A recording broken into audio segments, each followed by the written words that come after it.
Hello, അസ്സലാമു അലൈക്കും. ഞാനിന്നിവിടെ ഒരു കിളിമീൻ നല്ലോണം മാങ്ങയിട്ട് നല്ലോണം തേങ്ങ അരച്ച് കറി വെക്കാൻ പോകുകയാണ്. ഞങ്ങൾ പിയാപ്ലക്കോരാന്നും പറയും, കിളിമീൻ എന്നും പറയും, എല്ലാം പറയും അതിന് ഞാൻ ഒരു 4 കിളിമീൻ വാങ്ങിച്ച് നല്ലോണം മുറിച്ച് കഴുകി വൃത്തിയാക്കി വെച്ചിട്ടുണ്ട്. അതിന് ഒരു മാങ്ങ എടുത്ത് വെച്ചിട്ടുണ്ട്, 2 തക്കാളി, പച്ചമുളക്, ഇഞ്ചി എല്ലാം മുറിച്ചിട്ട് വെച്ചിട്ടുണ്ട്.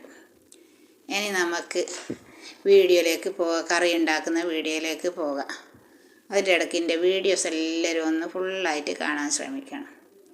ഇനി ഇത് നന്നായി ചട്ടി നല്ലോണം ഒരു മൺചട്ടി എടുത്ത് കഴുകി വെച്ചിട്ടുണ്ട്.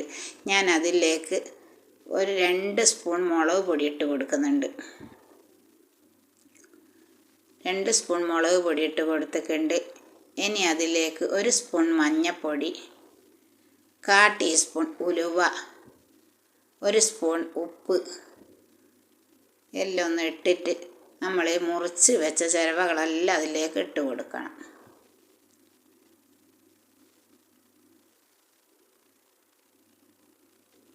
ഉപ്പ് പാകത്തിനിട്ടാൽ മതി.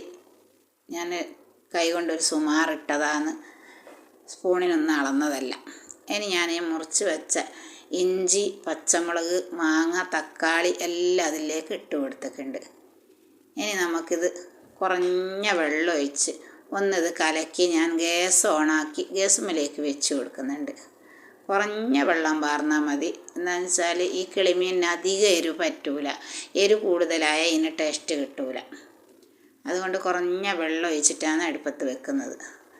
ഇനി ആരെങ്കിലും ഒന്ന് സബ്സ്ക്രൈബ് ചെയ്യാത്തവരുണ്ടെങ്കിൽ ഒന്ന് സബ്സ്ക്രൈബ് ചെയ്തേക്കണേ. എൻ്റെ തൊട്ടടുത്തുള്ള ബെല്ലൈക്കനും കൂടി ഒന്ന് ക്ലിക്ക് ചെയ്യാൻ മറക്കരുത്. ഇനി ഇത് നല്ലോണം വെന്ത് വറ്റി വന്നിട്ടുണ്ട്. അത് നന്നാക്കി ഒന്ന് ഇളക്കി കൊടുക്കാം. മാങ്ങയും തക്കാളി അരപ്പുകളെല്ലാം ഒന്ന് വെന്തിട്ടുണ്ട്.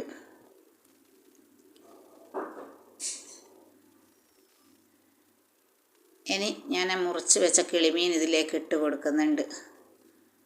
ഇനി കിളിമീൻ ഇട്ട് കൊടുത്ത് നന്നാക്കി ഒന്ന് ഇളക്കി ഒന്ന് യോജിപ്പിച്ച് നല്ലോണം മൂടി വെക്കുക.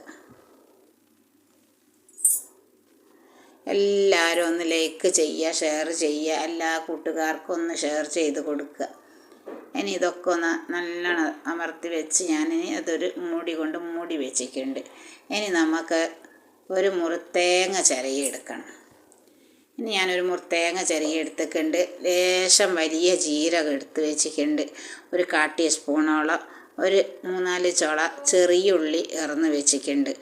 ജീരകം ഇഷ്ടമുള്ളവർ കൂട്ടിയാൽ മതി. ഞങ്ങൾ വലിയ ജീരകം കൂട്ടും, അതുകൊണ്ടാണ്. ചിലർക്കത് ഇഷ്ടപ്പെടില്ല, അതിൻ്റെ ചൊയ്യൊന്നും. അതുകൊണ്ട് ജീരകം ഇഷ്ടമുള്ളവർ കൂട്ടിയാൽ മതി, കൂട്ടിയിട്ടില്ലെങ്കിലും പ്രശ്നമൊന്നുമില്ല. ഇനി ഞാനൊരു മിക്സീൻ്റെ ജാറ് കഴുകിയെടുത്ത് മിക്സീൻ്റെ ജാറിലേക്ക് ഇട്ട് കൊടുക്കുന്നുണ്ട് തേങ്ങ. ഇനി അതെല്ലാം കൂടി ജീരകവും ഉള്ളിയെല്ലാം കൂടിയിട്ട് നന്നാക്കി അരച്ചെടുക്കണം. തേങ്ങ മിക്സീൻ്റെ ജാറിലിട്ട് നന്നാക്കി അരച്ചെടുക്കണം. തേങ്ങ എത്ര അരയുന്നോ അത്രത്തോളമാണ് ഇതിന് ടേസ്റ്റ് ഉണ്ടാകുക. കറിക്ക് തേങ്ങ അരക്കുന്നിടത്തോളം നല്ല ടേസ്റ്റ് ഉണ്ടാവും. ഇനി ഞാനിതൊന്ന് അരച്ച് വരട്ടെ. ഇനി എൻ്റെ തേങ്ങ അരച്ച് വന്നിട്ടുണ്ട്. ഇനി ഈ മീൻ നല്ലോണം ഒന്ന് വറ്റി അരപ്പൊക്കെ നല്ലോണം വെന്ത് മീനിന് പിടിച്ച് വന്നിട്ടുണ്ട്. ഇനി ആ അരച്ച തേങ്ങ ഞാൻ അതിലേക്ക് ചേർത്തി കൊടുക്കുന്നുണ്ട്. അത് വെള്ളമാക്കണ്ട, അതിൽ തന്നെ ചേർത്തി കൊടുത്താൽ മതി. അധികം പച്ചവെള്ളം പോലെ നേർത്ത് പോകേണ്ട, കറി ടേസ്റ്റ് കുറഞ്ഞ് കിട്ടും. അതുകൊണ്ട് ലേശം വെള്ളം ഒഴിച്ചിട്ട് നല്ലോണം ഒന്ന് കലക്കിയെടുക്കുക.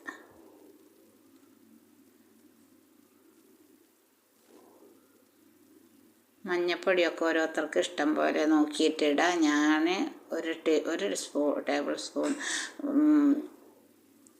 ഇതാണ് ഇട്ടത്, മഞ്ഞൾപ്പൊടിയാണ് ഇട്ടത്. അതുകൊണ്ട് കൂടുതൽ അരപ്പ് കൂടി അതിന് ടേസ്റ്റ് കിട്ടിയാൽ. ഇനി നല്ലോണം ഇതൊന്ന് തിളച്ച് വരണം. തിളച്ച് വന്നതിന് ശേഷം നമുക്ക് മല്ലിച്ചപ്പും ലേശം കറിവേപ്പിലയും കൂടി ഒന്ന് ഇട്ട് കൊടുക്കണം. രണ്ടും കൂടി ഇട്ട് നന്നാക്കി ഒന്ന് ഇളക്കിയതിന് ശേഷം ഒന്ന് നല്ലോണം തിളച്ച് വരുന്നവരെ കാത്ത് വെക്കുക. ഇനി അരപ്പ് നല്ലോണം തിളച്ച് വരുന്നുണ്ട്. നല്ലോണം ഫുള്ളായിട്ട് തിളച്ച് വന്നതിന് ശേഷമാണ് കീച്ച് വെക്കാവും. നല്ലോണം അപ്പുറത്തുനിന്ന് ഇപ്പുറത്തുനിന്നൊക്കെ നല്ലോണം തിള വന്ന് തുടങ്ങിയിട്ടുണ്ട്. ഇനി നമ്മളെ കറി ടേസ്റ്റ് ആയിട്ടുണ്ട്, എല്ലാം റെഡി ആയിട്ടുണ്ട്.